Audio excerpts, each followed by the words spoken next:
எல்லாருக்கும் வணக்கம். நான் Hima Subramanian. Welcome to home cooking Tamil. நான் முட்டை பயன்படுத்தி நிறைய ரெசிபி செஞ்சுருக்கேன். கரீஸ், கிரேவிஸ் இந்த மாதிரியெல்லாம் நிறைய செஞ்சுருக்கேன். அதுக்கான லிங்க்ஸ் நான் டிஸ்கிரிப்ஷனில் தரேன். இன்றைக்கி இன்னொரு அருமையான முட்டை ரெசிபி தான் உங்களோட ஷேர் பண்ண போகிறேன். இன்றைக்கி நம்ம ஒரு சிம்பிளான நல்ல ஸ்பைசியான மசாலா ஆம்லெட் எப்படி செய்கிறதுன்னு பார்க்க போகிறோம். ஸோ வாங்க இப்போ நம்ம ரெசிபிக்குள்ளே போகலாம். மசாலா ஆம்லெட் செய்கிறதுக்கு ஒரு பாத்திரத்தில் 2 நறுக்கின வெங்காயம், 3 பொடியாக நறுக்கின பச்சை மிளகாய், கொஞ்சம் பொடியாக நறுக்கின பூண்டு, கொஞ்சம் பொடியாக நறுக்கின கொத்தமல்லி சேர்த்துக்கோங்க.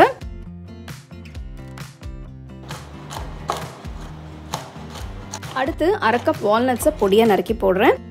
ஸோ இது ஆப்ஷனல் தாங்க. உங்களுக்கு வால்நட்ஸ் தேவையில்லைன்னா அது இல்லாமல் நீங்கள் செய்யலாம். நான் வால்நட்ஸ் சேர்க்கறது நல்ல ஒரு ஹெல்த்தி ஆப்ஷனுக்காக நான் சேர்க்குறேன். அடுத்து 1 டீஸ்பூன் உப்பு, 1/4 டீஸ்பூன் மஞ்சள் தூள், 1 டீஸ்பூன் மிளகாய் தூள் போடுங்க. உங்களுக்கு காரம் பிடிக்கும்னா நீங்கள் இன்னொரு டீஸ்பூன் மிளகாய் தூள் சேர்த்துக்கலாம். இதில் 1 டீஸ்பூன் மிளகுத்தூள் போடுறேன். மசாலா நல்லா மிக்ஸ் ஆகிற மாதிரி கலந்து விடுங்க.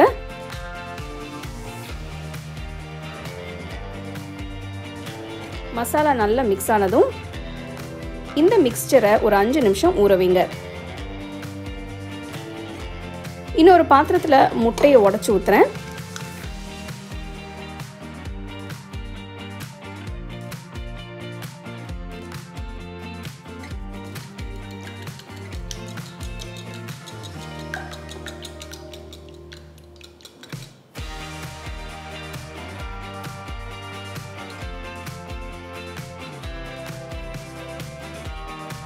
கலக்கின முட்டையை மிக்ஸ் பண்ணியிருக்கிற வெங்காயம் மசாலாவில் ஊற்றுங்க. மசாலா முட்டை எல்லாம் சேர்த்து நல்லா கிண்டுங்க.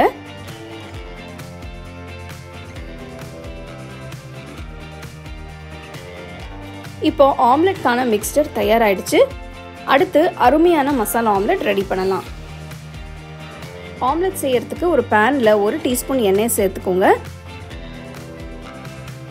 இதில் 1 கரண்டி முட்டை மசாலாவை ஊற்றுங்க. இதை நான் பேனில் பண்ணுறேன். நீங்கள் தோசை தவாலையும் நீங்கள் பண்ணலாம். அடுப்பு மீடியம் ஃப்ளேமில் வைங்க. முட்டையோட ஒரு பக்கம் வெந்ததும் மேலே 1 டீஸ்பூன் அளவு எண்ணெயை ஊற்றி மறுபக்கம் திருப்பி போடுங்க.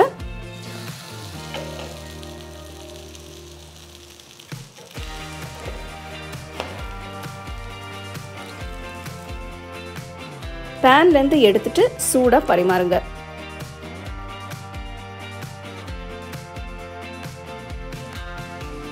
நல்ல சூப்பரான டேஸ்டியான மசாலா ஆம்லெட் எப்படி செய்யறதுன்னு பார்த்தீங்க.